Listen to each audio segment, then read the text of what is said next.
Welcome to The Explainer. Today, let's talk about that amazing feeling of being completely in the zone. You know, that state where you have this effortless focus and you're at the top of your game. Our journey to understand it, well, it starts in a really unexpected place. So, this quote, it comes from an absolute genius, but maybe not the kind of person you're picturing. He wasn't talking about performers at the circus. Nope. He was talking about machines he built with his own two hands. That's right. Get this. The man whose work on information theory is literally the reason you can even stream this right now was, in his spare time, completely obsessed with building little juggling robots. Shannon's story is just the perfect way to dive into this powerful mental state that I guarantee you've experienced yourself, whether you had a name for it or not. You see, Shannon wasn't just some stuffy mathematician. He was a tinkerer, a builder. He unicycled through the halls of Bell Labs for fun. He just got that this kind of deep, playful focus was the secret sauce, the key to unlocking creativity and solving huge problems. And that brings us to the science behind that exact kind of focus. So fast forward a few decades, and a psychologist named Mihaly Csikszentmihalyi decides to study this state of deep, effortless concentration.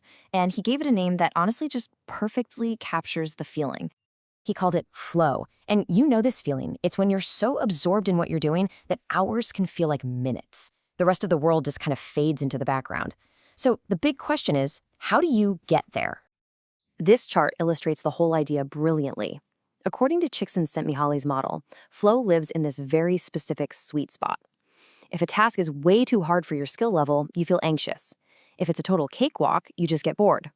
Flow, that happens in the perfect channel, right in between, where the challenge is pushing you just enough to keep you totally engaged.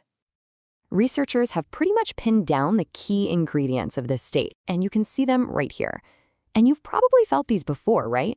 Maybe playing a sport, getting lost in a creative project, or even just a great conversation. Your inner critic goes quiet, time just disappears, and the activity itself, well, that becomes the reward. Okay, so we've got a great psychological map of what flow feels like, but what's actually happening inside our heads? You know, can we physically see it in the brain? This is the million-dollar question that researchers are trying to crack.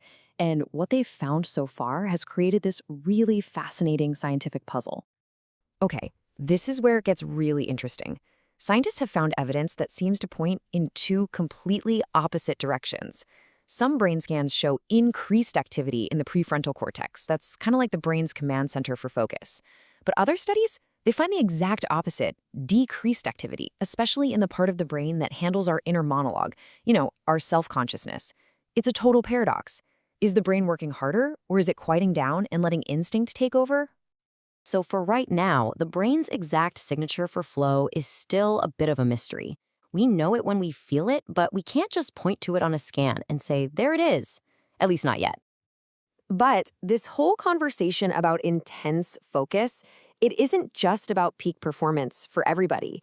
It's actually becoming central to how we're starting to understand neurodiversity. For years and years, this trait has been framed in a negative light, seen as a problem or something to be managed. But a lot of new research is starting to ask a really powerful question. What if we've been looking at this completely the wrong way? I mean, the similarities are pretty striking, aren't they? Both involve that deep concentration, that warped sense of time. For a long time, the biggest difference was just perception, how we talked about it. But recent research does suggest there might be a subtle distinction. Hyperfocus might be linked with higher levels of perseverance, which can sometimes make it tough to switch from one task to another. And this is a really crucial shift in thinking. By understanding the mechanics of these states, we can move away from thinking in terms of deficits and instead learn how to harness them. We can start turning what was once seen as a challenge into a powerful, unique strength. So, what is the story of a juggling genius and some confusing brain scans and the nature of focus really mean for you? From Claude Shannon's workshop all the way to a modern neuroscience lab, the main lesson is actually pretty consistent. That feeling of being in the zone happens when we're doing something that is just difficult enough to keep our full attention, but not so hard that we get overwhelmed. It's all about finding that personal sweet spot where your skills are perfectly matched to the challenge in front of you. And maybe that's the real lesson from Claude Shannon and his little juggling clowns. Maybe the true value of being in the zone isn't what we accomplish or what we produce at the end of it all. Maybe the real reward is just the simple, profound joy of being completely and utterly lost in the moment. And that's a feeling worth chasing.